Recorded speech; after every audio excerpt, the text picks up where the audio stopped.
Some are going to court. Other organisations have welcomed the decision to ban the sale of tobacco. Savera Kalideen from the National Council Against Smoking joins me now. Savera, thank you very much for your time this evening. I'm wondering, I'm sure you support the ban, but I'm wondering when the President announced on that Thursday that tobacco would in fact be sold before the decision was reversed, had your organisation already been consulted? Good evening, Sally.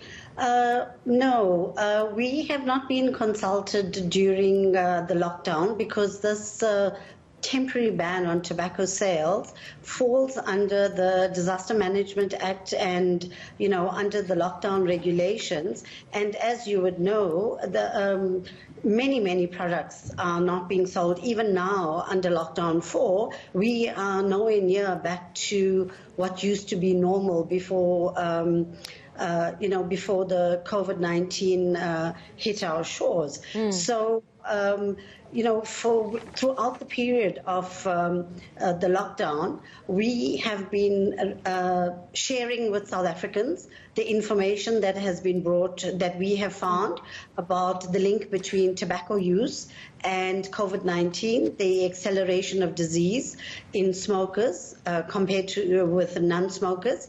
And we've also been providing support for South Africans who smoke, who wanted to use this opportunity to stop smoking. So, Savera, when the President made his announcement, you say you weren't consulted before, you didn't expect to be because you understood that these are decisions made at a different level. But did you then send a letter? Were you outraged when you heard? What was your response when you heard that tobacco would go on sale?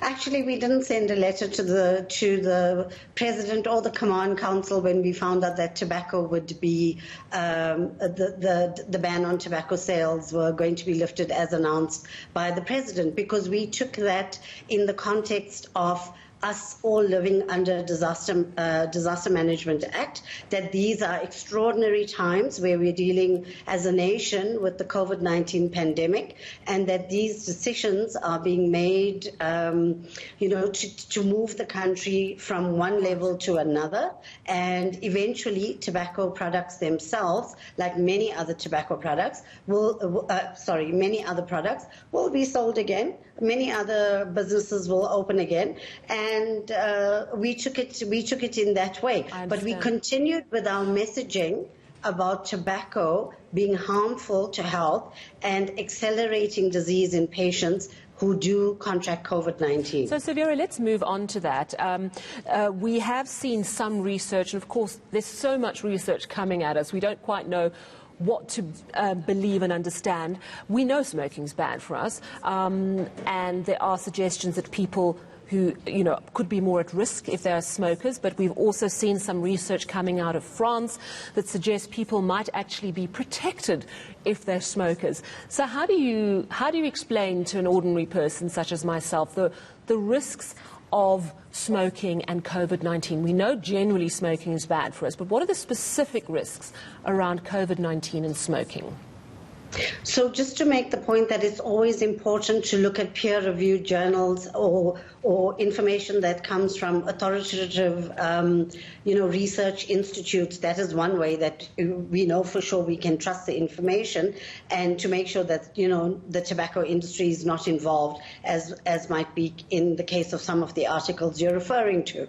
So the evidence that we have been relying on is evidence that is showing, mainly looking at China for now, but some from the CDC as well, that shows patients who smoked and who contracted COVID-19 got more severe forms of the disease. They were more likely to be hospitalized, more likely to get pneumonia.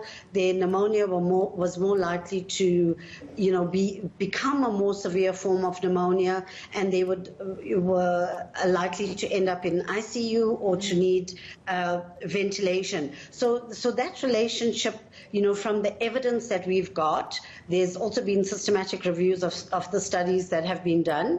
Obviously, this disease is new. It's a couple of months old. So we need to take that into account when we're looking at the evidence. But with the existing evidence, it's clear that there is a very harmful relationship between tobacco use and disease progression in really COVID-19. Important to be so cautious. The other thing we're being told, and it's all new stuff because we're still learning about this disease, is that there could be a vascular element to the way COVID-19 affects the body. Now, my understanding is that every time you smoke a cigarette, you constrict your blood vessels in some way. Exactly. So surely even more reason to be cautious about smoking. Absolutely, absolutely. And this is why, even with the kind of evidence we've got, the number of NGOs signed the statement today in support of, maintaining the temporary ban, because during an extraordinary period as we are living through now with the COVID-19 pandemic, which is so new but has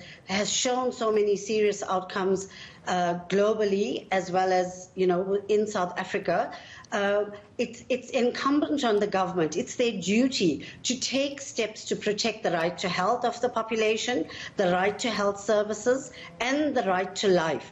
And they need to use whatever evidence they have at hand and apply the precautionary principle and take big steps to prevent the worst of the harm. And this is what the temporary ban on the sale of tobacco products is from our perspective. They know that there will be extra demand on health services if people continue to smoke, and even if the 8 million people continue to smoke. And that means at some point when our disease is far more serious than it is right now in terms of numbers, we're going to see a huge demand. And we want government to be able to meet that demand, but we also want to be able to reduce the demand for the health services flatten that demand if possible, which is why we're supporting the temporary ban. Thank you so much for your time. That's Savera Kalideen she's Executive Director of the National Council Against Smoking.